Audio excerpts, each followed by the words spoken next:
अल्लाह रब्बुल इज्जत जल्ल जलालुहु अमन वलहु वाज़ मशाल व तमाम रहमु का बेहिसाब अनगिनत लातादात और बेशुमार शुक्र है कि जिस खाल की हकीकी ने अपने फज़ल व करम से आका अलैहिस्सलाम के तवस्सुल व तसद्दुक़ से आपको हम सबको बगैर मेहनत मुशक्कत और बगैर दुआएं मांगने के अल्लाह करीम ने सरकार की सबसे अफजल उम्मत में पैदा फरमाया और पैदा करने के बाद अल्लाह करीम ने गरीब अमीर छोटा बड़ा हर किसी को दौलत अता फरमाई, किसी को ज्यादा किसी को थोड़ी। आगे फिर दौलत का इस्तेमाल दो तरह का हो गया, एक इस्तेमाल कानूनी हुआ और एक इस्तेमाल इब्राहिमी या खलीली हुआ। कानून की कितनी दौलत थी आप हम सोच नहीं सकते। कुरान ने 20वें पारे में बयान किया सूरह अल-क़सस के अंदर, इन्ना कारून कान मिन कौम मूसा, कि कारून मूसा अलैहिस्सलाम की कौम में से था। फबग़ा अलैहिम फ़आतैनाहु मिनल कुनूज़, उसने फिर मूसा अलैहिस्सलाम के खिलाफ सरकशी की, लेकिन हमने उसको दौलत अता फरमाई, खजाने अता किए दौलत, और इतने खजाने अता किए। अल्लाह करीम फरमाता है कि ताकतवर जमात, ताकतवर लोग मिलकर उसके खजानों की चाबियों को नहीं उठा सकते थे, इतनी उसके पास दौलत थी, इतनी अमीर थी। कई खच्चरों और गधों पर उसके खजानों की चाबियों को लाद कर जो है वो ले जाया जाता था, लेकिन उसने वो सारी दौलत अल्लाह की राह में खर्च नहीं की, ऐश परस्ती पर लगाई, फजूल खर्ची पर उसको सर्फ किया। तो फिर उसका नतीजा क्या निकला? अल्लाह करीम फरमाता है फिर हमने क्या किया, हमने जमीन के अंदर उसको धंसा दिया। और हदीस के अंदर आता है कि हुजूर ने फरमाया कि वो क़यामत तक कारून जमीन के अंदर धंसता रहेगा। इससे आप ये भी आइडिया लगाएं कि जमीन की गहराई कितनी है, कितने साल कारून को हो गए।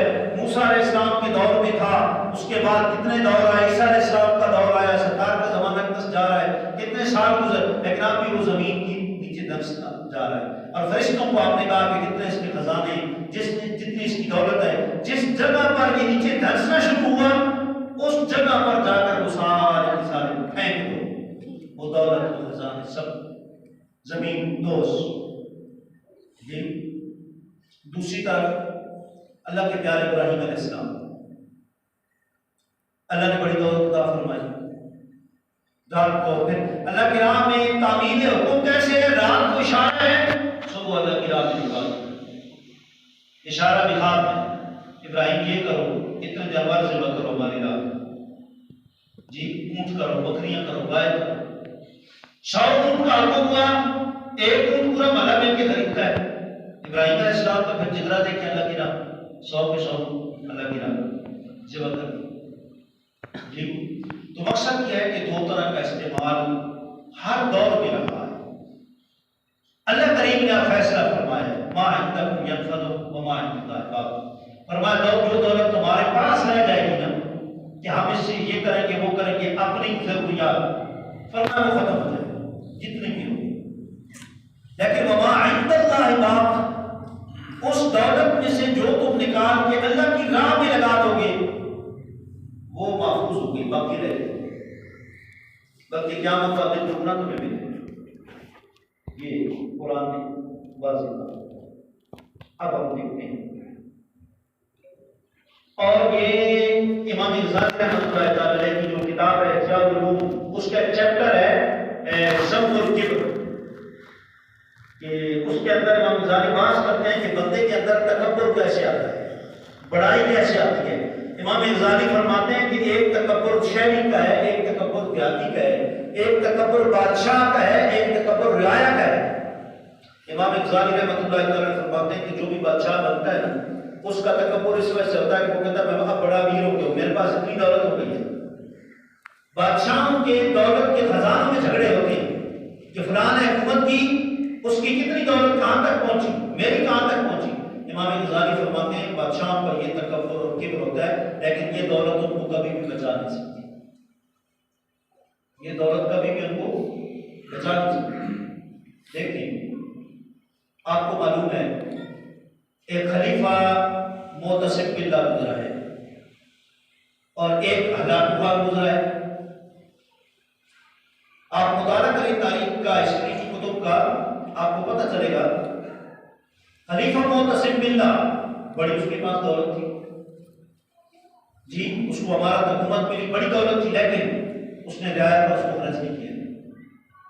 उसने अपनी जात पर, अपने बीवी बच्चों पर खर्च किया। लेकुल्ले मुक्तरिन व हिक्कुन व लिकुल्ले फिरौन, तो साथ करने का मकूल है, हर बातिल वाले के मुकाबले में अल्लाह हक वाला पैदा कर देता है, और हर फिरौन के मुकाबले में अल्लाह मूसा जैसा बंदा पैदा कर देता है। ये तो पुराना असूल है, हर दौर से चला आ रहा है।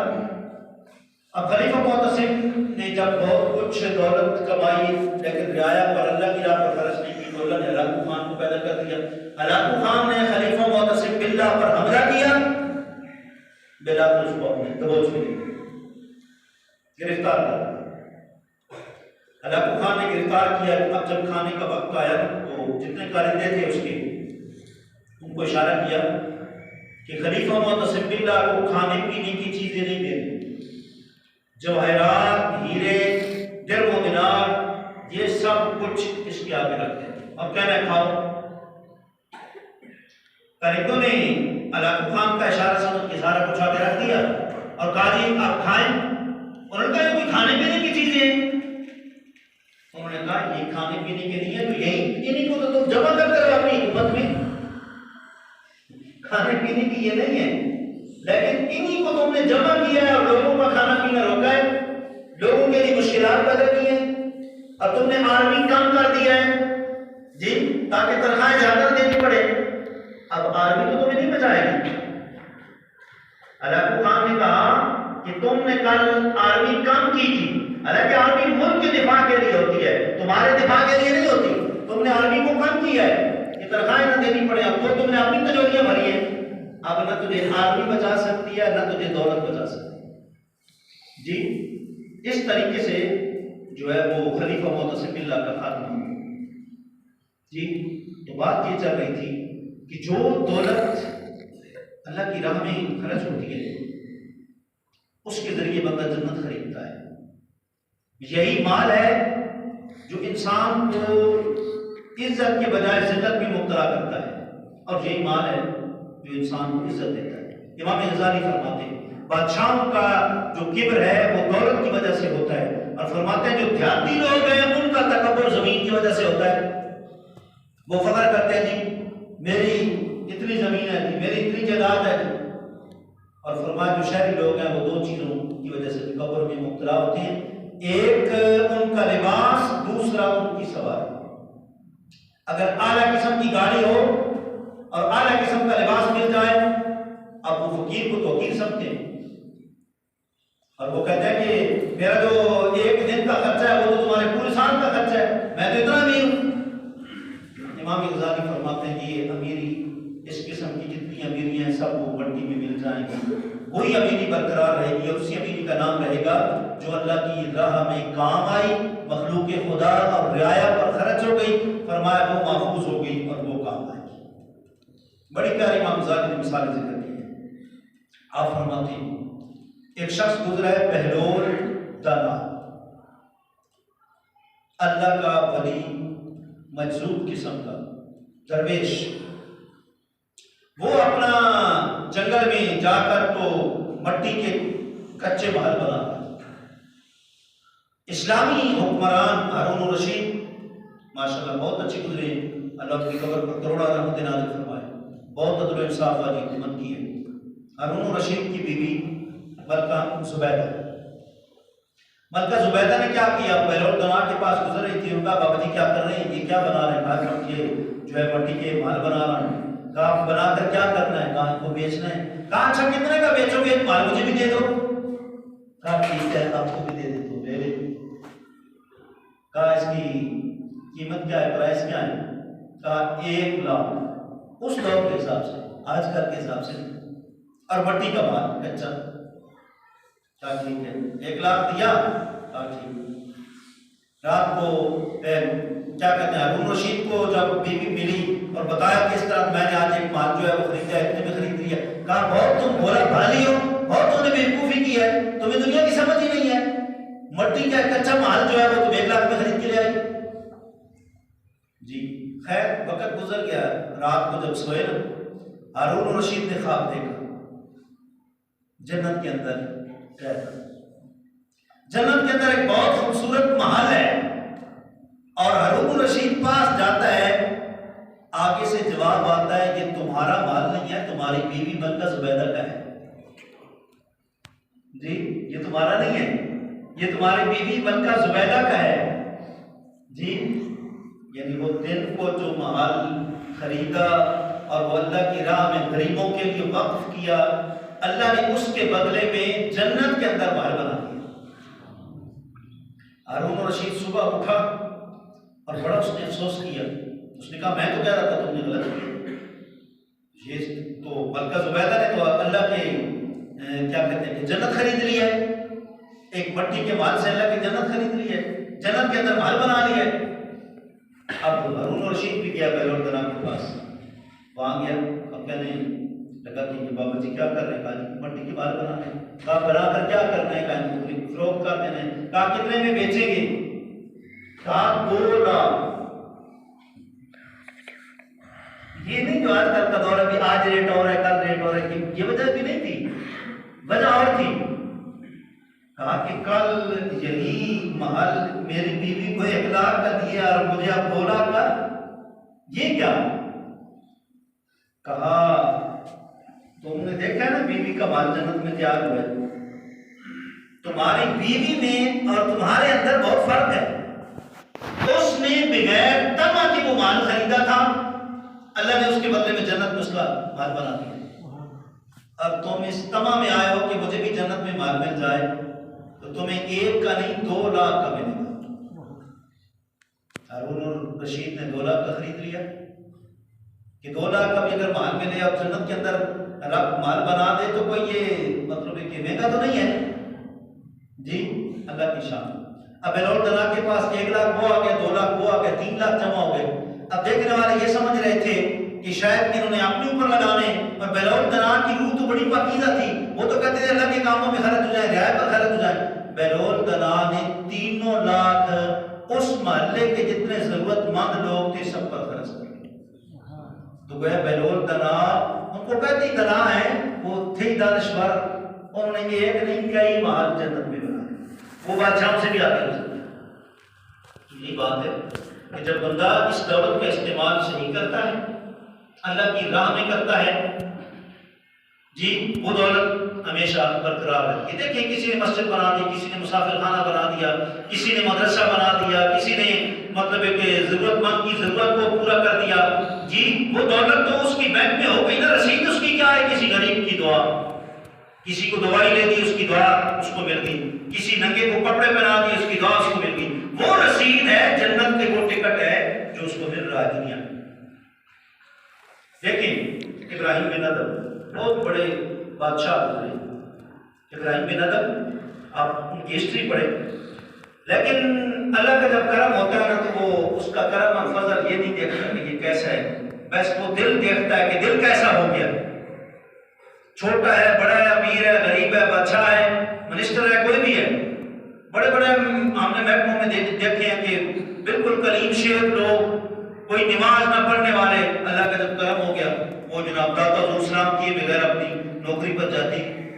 बड़े बड़े हमने देखे हैं, बड़े बड़े लोग, अल्लाह का जब करम होता है ना, फिर दिल की दुनिया बदल जाती है। इब्राहिम बिन अदम बहुत बड़े बादशाह थे, उनके जब पैर निकलते थे तो कितने मतलब इर्द गिर्द लोग होते थे, कितना आला किस्म की सवारी होती थी हजरत इब्राहिम बिन अदम की। लेकिन जब अल्लाह का करम हुआ, फिर एक वक्त वो आया कि हज करने गए तो 14 साल में अल्लाह के हरम में पहुंचा। अब तो अल्लाह ने ऐसा नहीं कर दिया, भाई हम 4-5 घंटों में जल्दी पहुंच जाती है, 14 साल में। और किस लिए 14 साल में क्या किया? हर 2 कदमों पर 2 नफल पढ़े, अल्लाह का शुक्राना कि मौला मैं इस करम के कहाँ काबिल था कि तू ने मुझे अपने घर में बुलाया, उस तरफ मेरी तवज्जो दिलाई, ये तो तेरा करम और फजल है, मैं तेरा शुक्राना तो अदा करूं। चलो 2 रकात नफल तो हर कदम पर पढ़ता चलो। 14 साल में अल्लाह के हरम में पहुंचे इब्राहिम बिन अदम, इमाम आज़म अबू हनीफा रहमतुल्लाह अलैह के शागिर्दों में से। और जब इमाम साहब पढ़ाते थे क्लास में, पीछे बैठे होते थे फटे पुराने कपड़े, इमाम साहब फरमाते इब्राहिम बिन अदम वैसे तो रास्तों में बैठा होता है, गरीब है, लेकिन इस पर अल्लाह का करम होगा, इसका दिल ऐसा बनेगा जो यहाँ क्लास में इतने तक में किसी का ऐसा नहीं। अल्लाह का करम ऐसा हुआ। इब्राहिम बिन अदम बलक के बादशाह थे, और एक दिन निकले बाहर जंगल में, चलो जी शिकार के लिए निकलते हैं।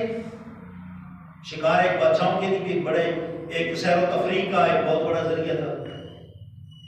निकलते हैं, घोड़े के ऊपर बैठे, काफिला भी साथ है, एक खूबसूरत हिरन पर नजर पड़ गई तो घोड़ा पीछे दौड़ा दिया, काफिला भी पीछे छोड़ दिया। कहा कि ये हिरन बड़ा खूबसूरत है, इसका शिकार करना है, इसको पकड़ना है। हिरन बड़ा तेज रफ्तार था, बद रफ्तार था, वो आगे निकल गया और काफिला पीछे रह गया, हिरन आगे निकल गया। और फिर वक्त एक वो आया कि घोड़ा भी आपके हाथों से निकल,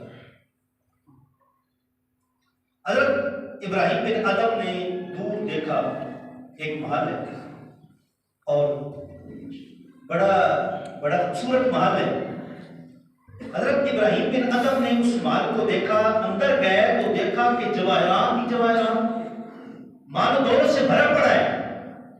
हज़रत इब्राहिम बिन अदम रहमतुल्लाह तआला अलैह ने सोचा अब घोड़ा भी मेरा चला गया है, कोई ऐसा आला होना चाहिए, सवारी होनी चाहिए जिसके जरिए इसको मैं अपने महल में मुंतकिल करूं। अल्लाह की कुदरत देखिए, दूर दराज नजर पड़ी तो एक लकड़ियां काटने वाला, मेहनत मुशक्कत करने वाला एक गरीब बंदा वो नजर आया। उसको जाके सलाम करते हैं, भाई क्या करो? कब लकड़ियां काट रहा हूं। कहा इसको क्या करोगे? लकड़ी काट के क्या करोगे? कहा जी फरोख्त कर दूंगा, लकड़ियां फरोख्त कर दूंगा। कहा अच्छा कितने की फरोख्त करते हो रोजाना? कहा सुबह से शाम तक काटता हूँ, फिर जो है बेचता हूँ तो बस 4 या 8 आने जो है ना इतने बनते हैं, अल्लाह की राह में बेच देता हूँ। यूं रोजाना दिन रात गुजर हो रहा है, अल्लाह का शुक्र है।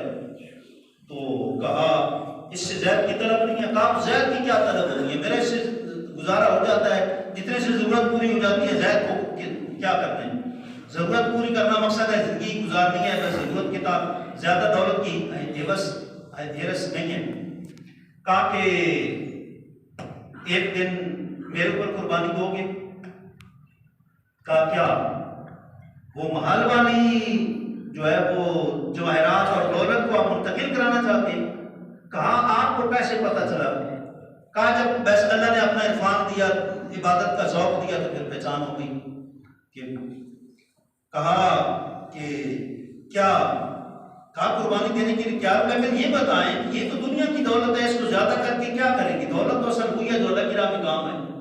बस ये बात जो है ना उस लकड़ियां काटने वाले की इब्राहिम बिन अदम के दिल पर असर कर गई। इब्राहिम बिन अदम ने बादशाह छोड़ दी, बादशाह छोड़ दी, फक्र और दरवेशी की राह में आ गए। ये दौलत जिसकी हम हिफाजत करते हैं दिन रात, आखिर बनते हैं तो पीछे रह जाती है। लाखों करोड़ों की गाड़ियां, दौलतें, सब कुछ पीछे रह जाती हैं। फिर इस दौलत को क्या करना जी? अगर रहमत सल्लल्लाहु अलैहि वसल्लम का आखिरी दिन है, दुनिया से रुखसती का दिन है। आप फरमाते हैं उम्मुल मोमिनीन महबूबे के नाम हजरत आयशा सिद्दीक़ा रज़ियल्लाहु तआला अन्हा से, आयशा रज़ियल्लाहु तआला, घर में कुछ दौलत है? कहा कि सिर्फ 7 दिनार है, बस कुछ नहीं। फरमाया कि अभी अभी उनको अल्लाह की राह में खिरात करना है, घर में नहीं रखना, मैं दुनिया से जा रहा हूं। अम्मी जान फरमाती हैं कि मैंने उसी टाइम वो 7 दिनार निकाले घर से और अल्लाह की राह में लौटा दिए। कैफियत ये हुई कि सरकार का जब इंतकाल हुआ तो लालटेन के अंदर जो है वो तेल नहीं था, ऑयल नहीं था जी, और वो उधार मांगकर उस लालटेन को अम्मी जान ने रोशन कराया।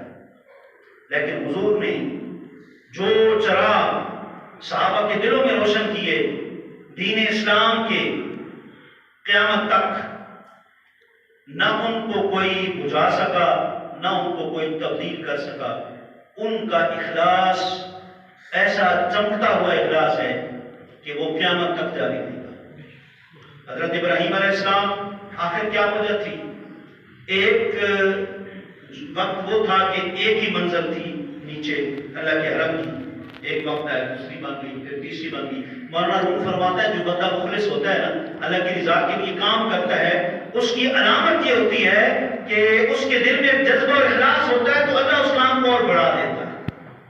और मैं इसकी मिसाल देख रहे इब्राहीम अलैहिस्सलाम अल्लाह की राह में उन्होंने खैरात की। हालांकि आप भी अमीर थे, बहुत अमीर थे, बहुत गनी थे, लेकिन सारी दौलत की अमीरी वो फरमाया हुजूर ने कि वो दौलत से अमीरी नहीं होती। असल अमीर कबीर वो बंदा होता है जिसका दिल गनी है, जो सोचता नहीं है अल्लाह की राह में, कहते यार इसमें क्या घटा है, अल्लाह की राह में लौटाना है, यही तो काम आना है, यही तो बाकी रहना है, बाकी तो सब कुछ खत्म हो जाना है। तुम्हारे पास जो दौलत है वो तो खत्म हो जाएगी, और जो दौलत तुमने अपनी तंदुरुस्ती में अल्लाह की राह में खर्च कर दी वो फिर हमेशा बाकी रहेगी। फिर कोई बंदा मस्जिद बना दे, कोई बंदा कंजर नचाने के बजाय मदरसा बना दे, फजूल रस्मों के बजाय अपनी आखिरत संभालने के लिए अल्लाह की राह में खर्च कर दे, तो वो दौलत उसकी दौलत इब्राहिमी है जो महफूज हो गई है, और वो क़यामत वाले दिन भी उसको दुगना डबल ट्रिपल वो इंशाअल्लाह मिलेगी। जैसे आप कुर्बानी का देखते हैं, बंदा कुर्बानी करता है, यहाँ की सवारी का आखिरत की सवारी के साथ क्या मुकाबला है?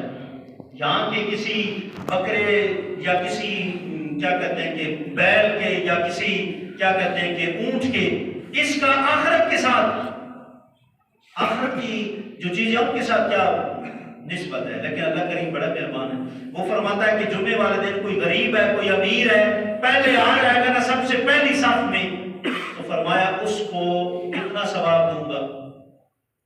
वो कुर्बानी उसने बगैर ऊँट की है कि नहीं की, फरमाया उसको इतना सवाब लिख दिया जाए, क़यामत वाले दिन ये उसको दे दिया जाए। जी हालांकि कितनी क्या तकलीफ करनी है, आधा घंटा पौना घंटा एक हलाल काम में, हराम काम के बजाय हलाल काम। हराम काम में क्यों कह रहा हूँ? कुरान ने हराम उसको कहा है। कुरान ने कहा जब जुमे वाले दिन मस्जिद में पहली अजान हो जाए उसके बाद तिजारत बिजनेस सब हराम है, वज़रुल बै, छोड़ दो उसको। और अल्लाह इसको खैर कह रहा है, ज़ालिकुम खैरुल लकुम इन कुंतुम तालमून, फरमाया तुम्हारे हक में बहुत बेहतर है अगर तुम इस हकीकत को समझ सकते हो।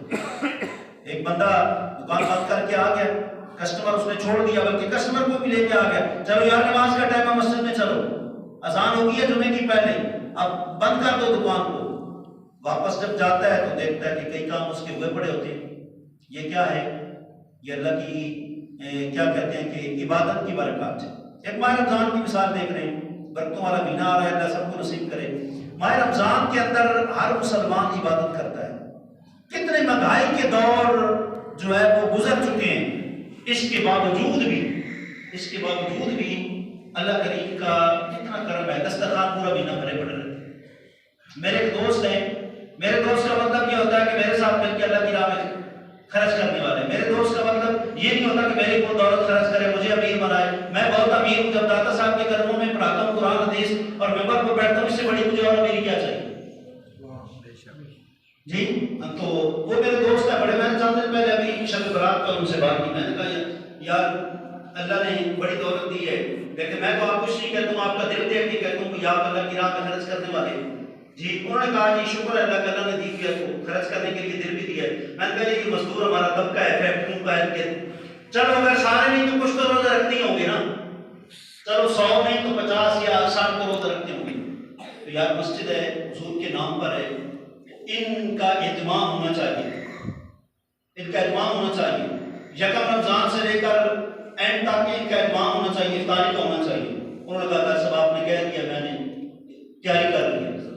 अब आप सोच रहे हैं कि इकट्ठी खजूरें मंगवानी है, रूह अफ़ज़ा की बोतलें इकट्ठी मंगवानी है। मैंने कहा जैसे आप बेहतर समझते हैं, रोजाना लाएं, रोजाना खिलाएं, मखलूक के खुदा की दुआएं लें, यही तो काम है। गरीब मजदूर फैक्ट्री में काम करके फिर वो रोजा रखता है, मैं कहता हूँ इससे बड़ा तो ज्यादा इस दौर में है कोई कि सारा दिन गर्मी में उसने काम किया, रोजा रखा जी, फिर शाम को उस बेचारे को परेशानियों की होटल मिले ना मिले, कहाँ वो दूर जाए, वो इधर ही मस्जिद में आकर तेरी इफ्तारी करे। उन्होंने कहा कि ठीक है कैसे आपने नाम भी मेरा नहीं बताना है। ऐसे भी मुखलिस लोगों की यही रंग होती है, वो नाम नहीं चाहते, वो एक काम चाहते हैं और अल्लाह की बारगाह में मकाम चाहते हैं। इन्ना अक्रमकुम इंदल्लाह, अल्लाह फरमाता है मुअज़्ज़ज़ वो नहीं जिसको दुनिया मुअज़्ज़ज़ कहे, मुअज़्ज़ज़ तो वो है जो मेरी बारगाह में मुअज़्ज़ज़ हो गया जी। ऐसे ऐसे अपने बुजुर्ग देखे, एक बुजुर्ग को उनको किसी ने कहा यार वो दरसे का इफ्तिताह करना है, ये करना है, वो करना, फरमाया कोई इश्तिहार बैनर नहीं करने, आधी रात आप और हम जाएंगे अल्लाह की बारगाह में दुआ करेंगे, या अल्लाह ये तेरे दीन का मरकज बन रहा है, जहाँ जो बच्चियां बच्चे पढ़ें तेरा और तेरे महबूब का दीन सीखें, क़यामत तक वो इस दीन को फैलाते रहें।